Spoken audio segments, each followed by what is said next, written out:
howdy everyone. How are you this evening? Good. Come on in. Sit around our campfire. You know how we do this. We just enjoy the evening in the firelight and we tell stories and enjoy each other's company. So, tonight, I got a story for you. And this is a story about a peaceful camping trip turns into a nightmare.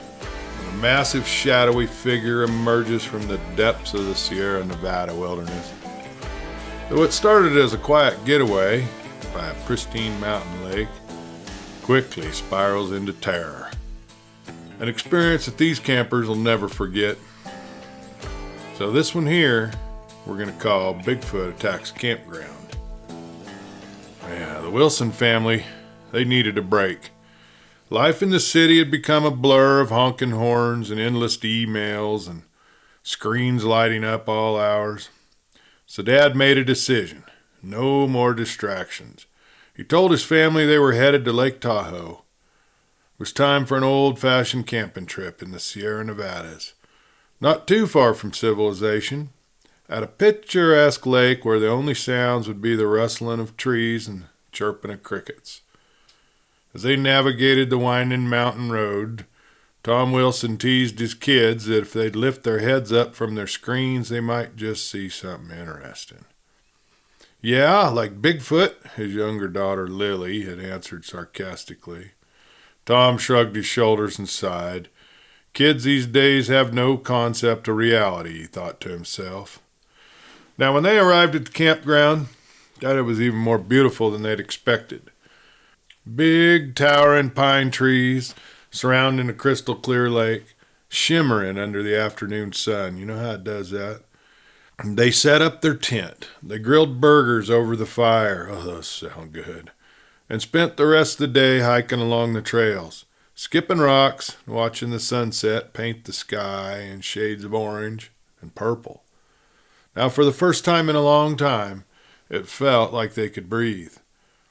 As the night settled in, the family gathered around the campfire, roasting marshmallows while other campers laughed and told stories at their own campsites with a campfire. The quiet of the wilderness wrapped around them like a comforting blanket. But then, somewhere beyond the tree line, a deep guttural howl echoed through the darkness. Everyone froze. "What was that?" Lily whispered. "Oh, probably just a coyote," Dad said casually, though his eyes flickered towards the trees. The night grew eerily silent. Then came a distant crashing, branches snapping, heavy footfalls thudding against the earth. A nervous murmur spread through the campground as the camp ranger stopped by each campsite, warning the campers to keep their food in their bear-safe food lockers and not have anything edible in their tents. "Are we safe?" Lily asked her dad. "Aw, don't you worry, honey," Daddy scoffed. "Sometimes bears will wander into campgrounds and look for food, but they don't bother people." Now, as the night progressed, more strange sounds sent some of the campers scrambling, packing up their tents and shoving gear into their cars, eager to get out of the woods before whatever was out there returned. Then in the dead of the night came another noise, a low, deep grunt, closer this time, followed by the sound of something rifling through their supplies. Dad peeked outside the tent, his breath catching in his throat. The food storage bin, which had been securely latched, was now wide open, ripped apart like it was made of paper. Huge footprints, far too large to belong to a man, led away from the site. More campers fled, their headlights cutting through the darkness as they sped away down that narrow dirt road. But the Wilsons, they stayed huddled in their tent. They listened as the woods erupted with strange sounds, low growls, heavy breathing, trees creaking under something massive moving through them. The kids clung to their mother while Dad held his breath, gripping the small hatchet he had brought for chopping kindling. They barely slept. When the first light of dawn crept through the trees, the campground was real quiet. Stepping outside, the Wilsons were met with a scene of absolute destruction. Tents were trampled, coolers were torn apart, belongings scattered like leaves in the wind. and enormous footprints led off into the dense forest. The few remaining campers were pale-faced and shaken. "It wasn't a bear," one of them murmured. Dad exhaled, running a hand through his hair. He didn't say a word as he started packing up their gear. Lily and Jake exchanged a look. No words needed. As they drove away from the wrecked campground, Lily finally broke the silence. "Dad?" "Yeah, sweetheart." She hesitated. "Can we stay in a hotel the next time?" The following day, the local newspaper ran this story. The headline, "Terrified Campers Flee as Mysterious Creature Leaves Path of Destruction." Tahoe Daily Tribune, South Lake Tahoe, California. What was meant to be a peaceful weekend in the great outdoors turned into a nightmare for campers at Spooner Lake when an unidentified creature, described as massive, hairy, and walking on two legs, allegedly rampaged through the area, leaving a trail of destruction in its path. The Wilson family, visiting from San Francisco, were among the last campers to flee after a night filled with chilling howls, heavy footsteps, and the violent ransacking of campsites. "At first, we just thought it was a bear," said Tom Wilson, the father. "But bears don't walk like that, and they sure don't leave footprints that big." Multiple reports claim the creature, believed by some to be the legendary Bigfoot, was first spotted near the lake around dusk. "It was huge," said Mark Collins, another camper. "At least 8 foot tall, covered in dark fur, moving fast. It wasn't scared of us, but we were scared of it." The fear turned to panic just after midnight when several campers awoke to find their coolers overturned, food stolen, and deep claw marks gouged into trees. Witnesses describe hearing guttural growls and the sound of something massive, moving just beyond the tree line. Now, some campers packed up and fled immediately, while others, including the Wilsons, huddled in their tents hoping the creatures would lose interest. By sunrise, the campground was a disaster zone. Tents had been shredded, camping gear flung across the forest floor, and deep footprints, far too large to belong to a human, led off into the woods. "Now, I've camped here for years, and I've never seen anything like this," said Ranger Bill Harper. "It's not a bear, and if it's a prank, it's one hell of an elaborate one." Authorities are investigating but have yet to provide an official explanation. "There's something out there," Collins insisted, "and it's not afraid to let us know that it's real." For now, the campground remains closed as officials assess the damage. As for the Wilson family, well, they've sworn off of camping, at least in the Tahoe vicinity. "Next time," Tom Wilson said with a nervous laugh, "we're sticking to hotels." Now, it wasn't long before the story hit the national news. It's pretty sensational. And veteran journalist Tom Blankenship had covered his fair share of strange stories in the Tahoe Basin, missing hikers, boating accidents, and the occasional avalanche rescue. But when he was assigned to cover this so-called Bigfoot attack at Spooner Lake, now he just couldn't help but roll his eyes. Another campfire ghost story, no doubt. Still, a trip to Tahoe wasn't the worst assignment, and with the national buzz surrounding the incident, he knew that there was a story to tell, even if it wasn't the one that people wanted to hear. By the time Blankenship arrived at the lake, the campground had been closed indefinitely. Rangers had blocked access, citing wildlife disturbances. But that didn't stop the media frenzy. News van lined the nearby roads, and local reporters scrambled to get interviews with the terrified campers who had stayed through the night. Blankenship had set up a meeting with the 4 South Tahoe High School students that had been in the campground.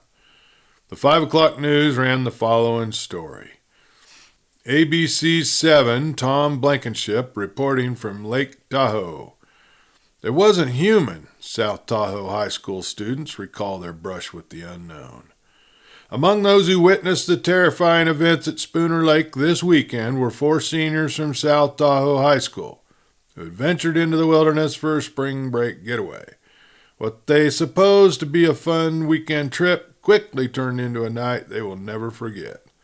The group, Ryan Carter, 18, Melissa Brooks, 17, Jake Evans, 16, and Olivia Martinez, also 17, had planned to spend a few days hiking and fishing and escaping the pressures of school before graduation. But on their second night at the campsite, the trip took a terrifying turn. Blankenship asks, "Can you walk us through what happened that night?" And this is Ryan Carter's response. "Yeah, it was late, maybe 11:30. We had a fire going, just chilling, making s'mores. We heard this weird sound coming from the trees, like really deep breathing. We joked that it was a Bigfoot at first, but then we realized it wasn't going away, and it was getting closer." And they interviewed Melissa Brooks. "I felt like we were being watched. You know that feeling when your whole body just knows something isn't right? Well, that's what it was like. We all went quiet. The fire was crackling, but other than that, it was just dead silent. No bugs, no wind, nothing." Mrs. Blankenship, "When did you actually see the creature?" And Jake Evans responded, "We had a lantern set up on the table, and out of nowhere, this huge shadow moved between the trees, like way bigger than a person. I swear it was at least, 8 feet tall." Olivia Martinez says, "It was dark, but we could see its outline. Long arms, thick fur. It walked like a man, but not like a man. The way it moved, it was too fast, too smooth." Ryan Carter jumped in. "Then it made this noise, like a grunt mixed with a growl. Not like a bear, not like anything I've ever heard before. Man, it sent chills down my spine." Blankenship asked him, "Did it come into your campsite?" Melissa Brooks, "Yeah, and it was bold. It came right up to our picnic table. We were all hiding in our tents, too scared to move. It knocked over our cooler, grabbed our food, and just walked off into the woods like it didn't have a care in the world." And Jake Evans chimed in, "It wasn't running. It wasn't scared of us. It just took what it wanted." Olivia Martinez, "But the creepiest part? It didn't just take food. My backpack was sitting on the bench, and he took that too. My bag had clothes, my phone charger, even my journal. Why would an animal take that?" And Blankenship, "What did you do next?" Ryan Carter jumps in. "As soon as it was gone, we threw our stuff in the car and got out of there. We didn't even bother packing the tents. Well, we just left." Melissa Brooks volunteered. "We saw other people leaving too. Some of the families were already gone. It was like everyone knew whatever that thing was. It wasn't something we were supposed to see." Blankenship asked him, "Do you think it was really Bigfoot?" Jake Evans says, "I don't know what else it could have been. It was huge. It walked on two legs. It wasn't a bear, and it wasn't a person." This is when Olivia Martinez says, "All I know is I'm never going camping there again." The teen's story matches reports from other campers that night. Strange sounds, enormous footprints, and a creature that walked like a man but was far from human. Officials continue to investigate, but many, including these four friends, are convinced something is lurking in the forests around Tahoe, and it doesn't want to be found. This is Tom Blankenship, ABC News 7, reporting from South Lake Tahoe in California. As reports of the Spooner Lake Bigfoot sighting continued to surface, another eyewitness came forward with a harrowing account. Tim and Sarah Ellsworth, a married couple from Sacramento, had been camping at the site for a long-awaited weekend getaway. Now, unlike the teenagers who fled immediately, the Ellsworths stayed through the night, trapped in their tent as the creature lurked just feet away. ABC 7 News carried their story the following night. Now, this is ABC 7, Tom Blankenship, reporting from Lake Tahoe. "It was right outside our tent. Campers share a chilling encounter with the mysterious creature." Blankenship says, "Can you describe what happened that night?" This is Tim Ellsworth. "Well, we'd had a great day hiking, just enjoying nature. We'd heard some of the other campers talking about strange noises, but, we figured it was just bears moving through the area." Sarah Ellsworth said, "Around midnight, we woke up to this deep, heavy breathing, like Something huge was standing just right outside our tent. I held my breath, afraid to make a sound. It was just there. Blankenship asked him, "Did you see it?" Tim responds, No, not at first, but we could hear it moving around, sniffing, shifting its weight. And then Sarah gasped. I looked at the tent wall, and I swear we saw a huge shadow pass right by. The silhouette was massive, way too big to be a person. Sarah says the weirdest thing, it didn't act like a normal animal. A bear would have just gone straight for the food, pawing at our gear, right? But this thing, it was just watching us. And Blankenship asked him, "You said it made contact with your tent?" Tim says, Yeah. See, we were dead silent, barely breathing, and then bam, something pushed against the side of the tent. Not a hard shove, but just enough to make it collapse inward for a second, like it was testing us. Sarah said, I thought I was going to scream. I had my hand covering my mouth, just praying it would go away. And Blankenship asked him, how long did this encounter last? Tim says it felt like forever, but probably just a few minutes. Then we heard it walk away. Heavy footprints, slow but deliberate, crunching through the underbrush. Eventually the sounds faded into the trees. Sarah then volunteered that we didn't sleep after that. We just lay there listening, waiting for it to come back. Blankenship asks him, and what did you find in the morning? Tim says footprints, huge ones, right outside our tent. I took pictures, but by the time the rangers showed up, most of them had been trampled by people leaving in a hurry. Sarah volunteered that some of our supplies were gone, not just food, but random things like a flashlight and one of my shoes. Blankenship. Some people claim these sightings are hoaxes or misidentified wildlife. What do you say to that? And this is when Tim told him, I'm a logical guy. I don't believe in fairy tales. But after what we experienced, why, I just can't explain it. Whatever was out there wasn't a bear, and it sure wasn't human. Sarah beside him, well, we're not crazy. We know what we heard. We know what we saw, and trust me, we won't be coming back out here anymore. The Ellsworth's account lines up with multiple other reports from that night. Strange noises, missing supplies, and the chilling feelings of being watched. As officials continue their investigation, one thing is clear. Something was in those woods, and it left an entire campground full of terrified campers in its wake. This is Tom Blankenship, ABC 7 News, reporting from South Lake Tahoe, California. As the cameras rolled, Blankenship listened to their story, at first with thinly veiled skepticism. The teens swore they had seen an enormous upright creature steal food from their campsite. The Ellsworths described the moment something pushed against their tent, standing outside for minutes before vanishing slowly into the forest. There were footprints outside our tent, Tim Ellsworth had insisted, pulling out his phone and scrolling through blurry photos of massive tracks in the dirt. Now Blankenship leaned in, narrowing his eyes at the image. The prints were too large for a human and too defined for a bear. Then came the most unsettling account yet. After the interviews, Blankenship tracked down veteran park ranger Bill Harper, who'd been working at Spooner Lake for over 20 years now. Harper, a gruff man with weathered skin and a no-nonsense attitude, he wasn't one for tall tales. So what happened out there, Ranger Harper? Blankenship asked him with his microphone in his hand. Harper, he exhaled sharply, looking past the camera at the dense tree line. I've seen bears, and I've seen mountain lions. I know what the hell lives in these woods. He paused, his expression dark. But that wasn't anything I've ever seen before. Blankenship frowned. So you're saying you believe it was Bigfoot? Harper shook his head. I don't know what I believe, but I do know this. Something walked through that campground last night. Something smart, something strong, and whatever it was, it scared the hell out of a lot of people.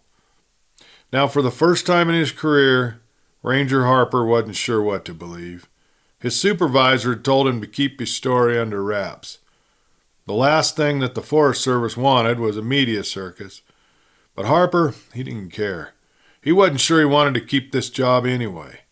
Now that he was sure something scarier than bears and cougars were out in these woods around Spooner Lake. Harper agreed to be interviewed. Now, as ABC7 aired the segment that night, viewers across the nation were left with more questions than answers. Was it a hoax? A misidentified bear?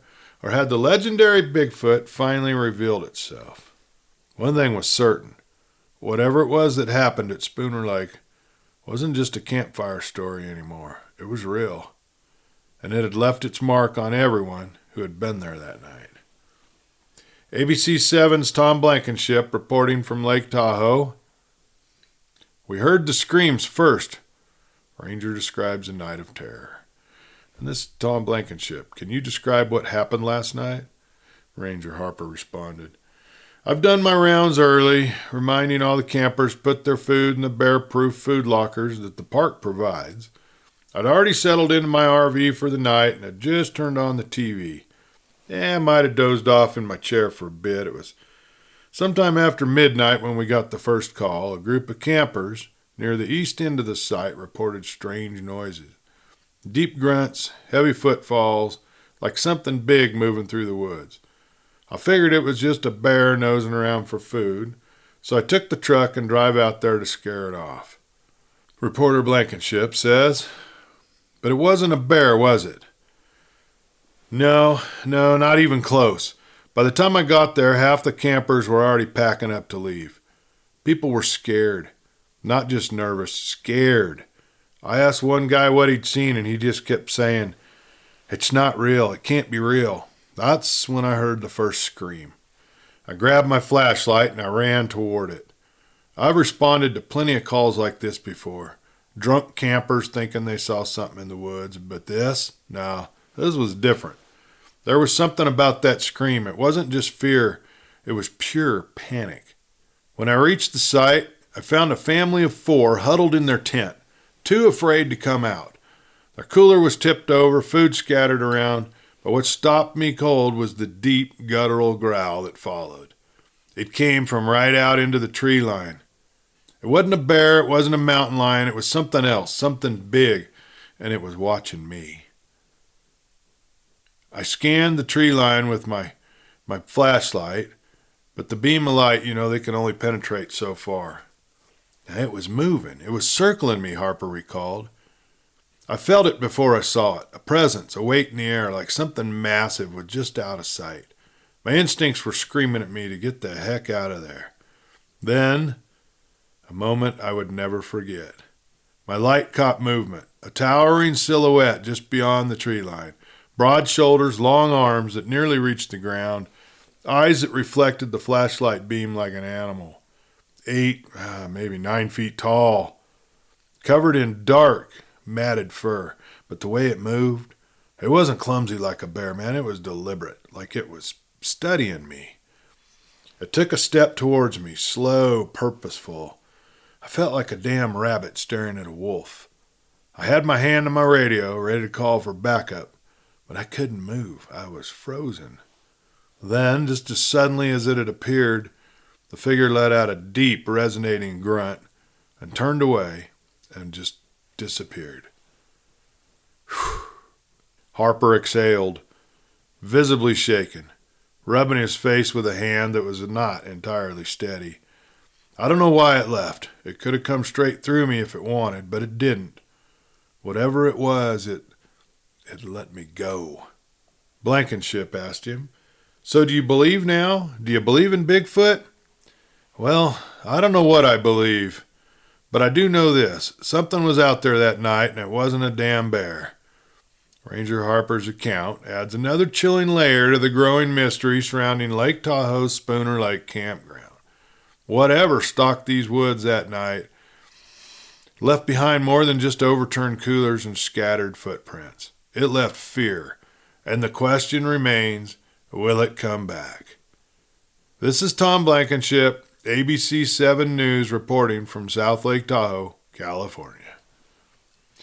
As Blankenship packed up his gear in the ABC 7 news van and prepared to leave Lake Tahoe, a thought struck him.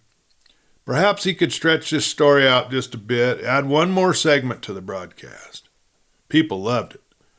What if he spent the night at the campground, he and his film crew? What better way to conclude the story than by proving, or debunking, the legend once and for all? He and his film crew would set up camp at the now abandoned Spooner Lake Campground, armed with night vision cameras, audio equipment, and a few rifles. Strictly for self-defense, of course. It would be their final segment, a first-hand look into the mystery of the Tahoe Bigfoot.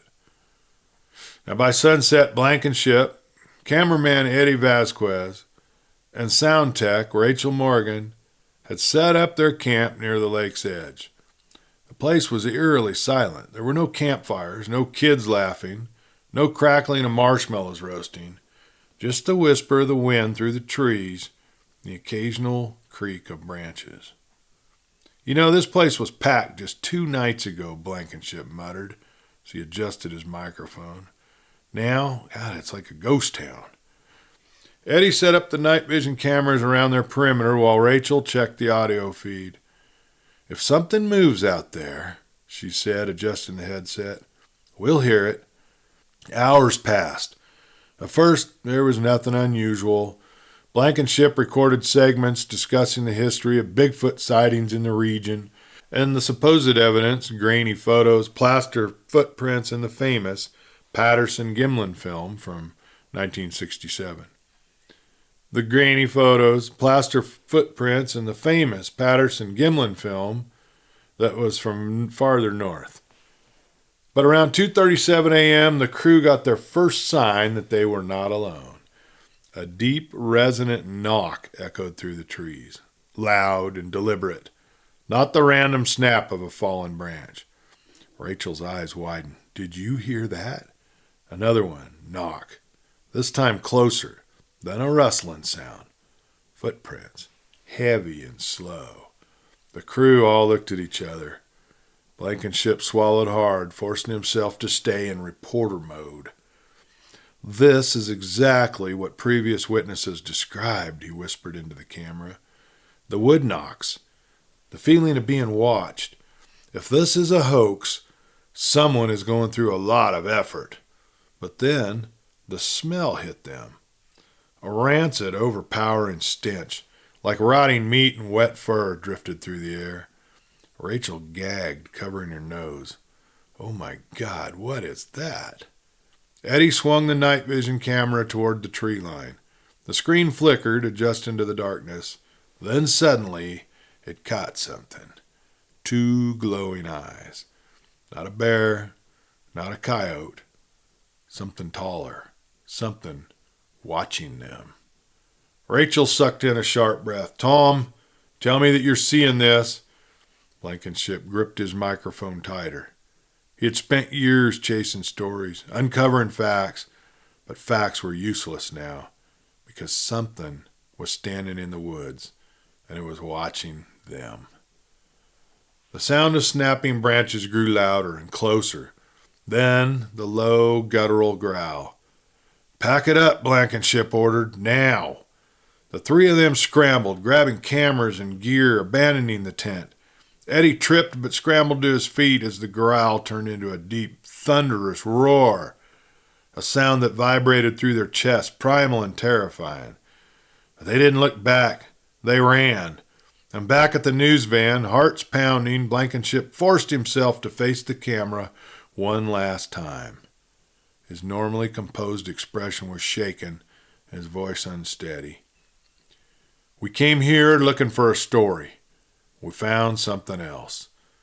I don't know what's out there in those woods, but I do know this. Something is watching, and it does not want us here." And with that, the screen cut to black. Well, that's a pretty sensational story there, folks. I don't know, what would you do if you were faced with that kind of attention from a creature? Man, it'd be something, wouldn't it? Too big for you to handle. Think I'd pack up? That's what I'm thinking. Well, if you have had an experience like that, share it with us. Gosh darn. Send us your story. Ginger and I will read it and share it with everyone else that is thrilled by these types of things. Well, until then, folks, this is Clay Steele. Y'all have a good night, and I'll see you next time.